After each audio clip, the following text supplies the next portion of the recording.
Assalamualaikum warahmatullahi wabarakatuh. Perkenalkan, nama saya Alihana Salsabila dari kelas 9A. Di sini saya akan menjelaskan mengenai ciri-ciri atau karakteristik makhluk hidup. Jadi yang pertama adalah pernafasan. Pernafasan adalah proses pengambilan O2 dan mengeluarkan CO2 dan H2O.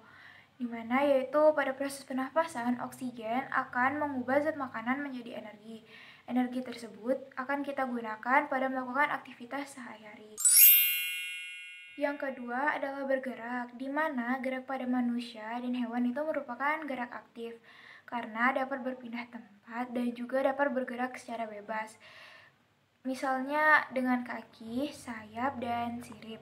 Gerak pada tumbuhan itu disebut dengan gerak pasif, karena gerak hanya dilakukan oleh sebagian tubuhnya saja. Gerak pada tumbuhan dibagi menjadi dua, yaitu gerak endonom dan juga gerak etionom. Yang pertama gerak endonom. Gerak endonom merupakan gerakan yang dihasilkan oleh tumbuhan yang rangsangannya itu berasal dari dalam. Dan gerak endonom itu terbagi menjadi dua lagi. Yang pertama, gerak nutasi. Gerak nutasi adalah suatu gerakan spontan yang tidak disebabkan adanya sebuah rangsangan dari luar. Contohnya, yaitu pada gerakan aliran sitoplasma pada tanaman air Hydrilla verticillata. Yang kedua adalah gerak higroskopis. Gerak higroskopis adalah suatu gerakan pada tumbuhan yang disebabkan adanya suatu perubahan kadar air. Contohnya yaitu pada gerak pecahnya kulit buah polong-polongan yang sudah kering. Yang kedua yaitu ada gerak etionom. Gerak etionom adalah gerakan yang terjadi pada tumbuhan yang dipengaruhi rangsangan dari luar. Faktor penyebabnya yaitu seperti air, terus udara, cahaya, suhu kelembapan, sinar matahari, dan sebagainya. Nah, gerak etionom ini terbagi menjadi tiga lagi. Yang pertama adalah tropisme. Tropisme yaitu suatu gerakan pada tumbuhan yang arah geraknya dipengaruhi oleh arah datangnya sebuah rangsang. Nah, ini tuh terbagi menjadi 4 lagi. Yang pertama, fototropisme.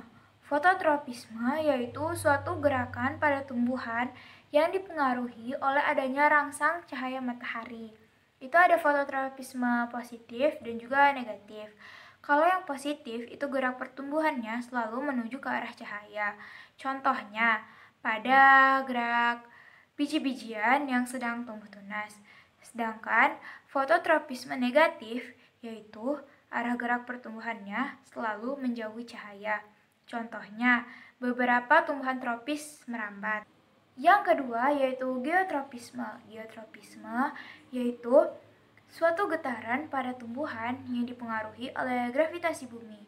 Geotropisme juga ada dua, yaitu geotropisme positif dan geotropisme negatif. Geotropisme positif yaitu arah pertumbuhannya selalu menuju ke bawah atau ke dalam tanah. Sedangkan pada geotropisme negatif, arah pertumbuhannya akarnya itu selalu menuju ke atas. Yang ketiga adalah hidrotropisme. Hidrotropisme yaitu suatu gerakan pada tumbuhan menuju ke area yang basah atau berair.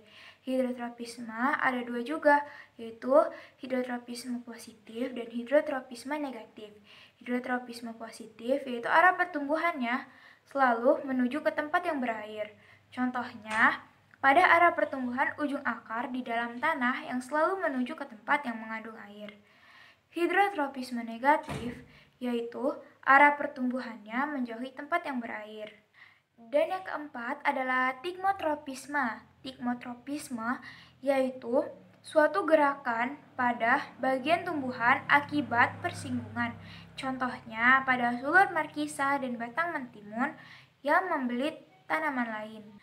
Selanjutnya yaitu ada taksis. Taksis merupakan suatu gerakan seluruh tubuh tumbuhan yang dipengaruhi oleh datangnya sebuah rangsang. Gerak taksis ini terbagi menjadi tiga. Yang pertama adalah fototaksis. Fototaksis adalah suatu gerakan pada seluruh tubuh tumbuhan yang disebabkan oleh adanya rangsangan cahaya. Contohnya pada gerakan euglenah yang selalu mendekati cahaya. Yang kedua adalah kemotaksis. Kemotaksis yaitu suatu gerakan yang dipengaruhi oleh adanya rangsang berupa zat kimia. Contohnya, pada spermatozoid, pada archegonium, lumut-lumutan, dan paku-pakuan yang bergerak karena tertarik oleh zat gula atau protein. Yang ketiga itu adalah galvanotaksis. Galvanotaksis yaitu suatu gerakan taksis yang terjadi karena adanya rangsang yang berasal dari pengaruh arus listrik. Contohnya yaitu gerakan bakteri yang mengarah dari arah kutub positif menuju negatif ataupun gerakan sebaliknya. Dan yang terakhir yaitu nasti. Nasti merupakan suatu gerakan pada tumbuhan yang arah geraknya tidak dipengaruhi oleh arah datangnya rangsang. Gerakan itu terbagi menjadi 6. Yang pertama yaitu fotonasti. Fotonasti merupakan suatu gerakan yang dipengaruhi oleh rangsangan cahaya. Contohnya pada gerak mekarnya bunga pukul 4 atau mirabilis jalapa pada sore hari. Yang kedua adalah termonasti. Termonasti yaitu suatu gerakan yang dipengaruhi oleh adanya rangsangan berupa suhu. Contohnya pada mekarnya bunga tulip pada suhu tertentu. Ketiga adalah nikinasti. Nikinasti yaitu suatu gerakan yang disebabkan adanya kondisi gelap.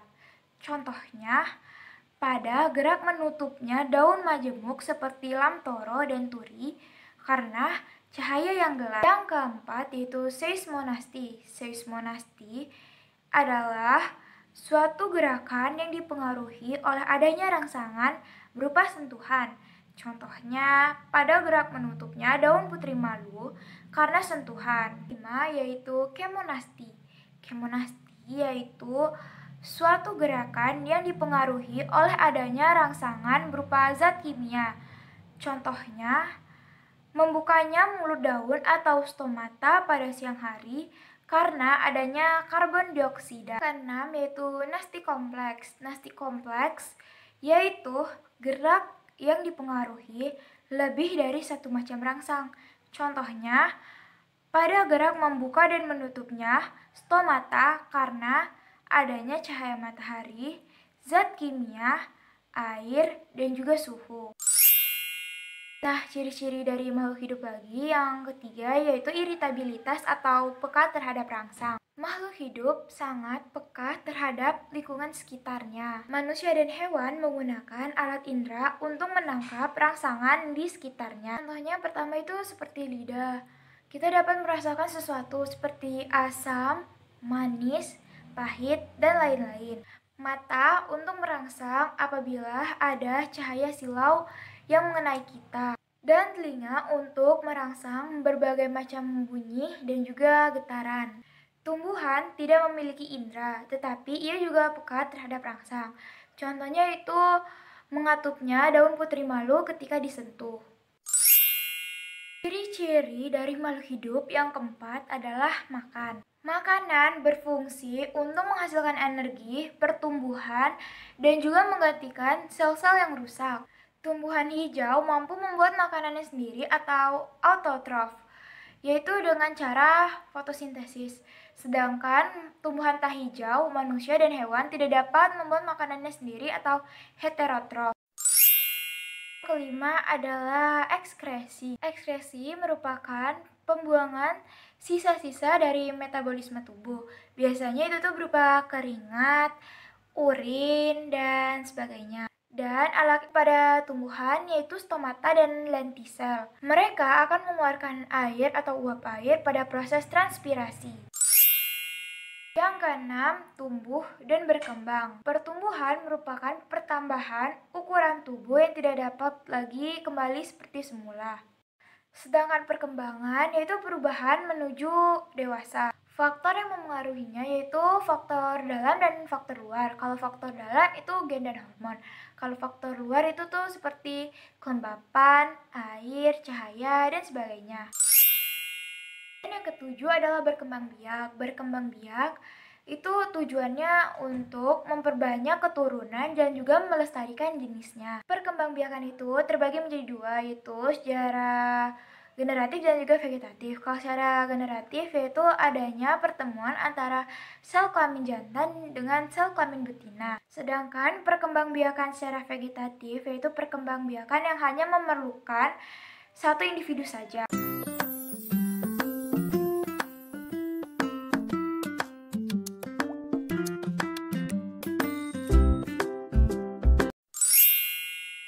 Ciri dari makhluk hidup yang terakhir yaitu adaptasi. Adaptasi merupakan kemampuan makhluk hidup untuk menyesuaikan dirinya dengan lingkungannya.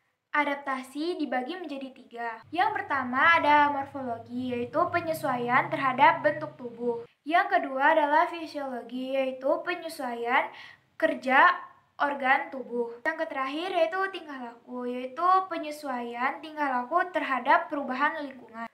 Terima kasih telah menonton video ini, semoga bermanfaat.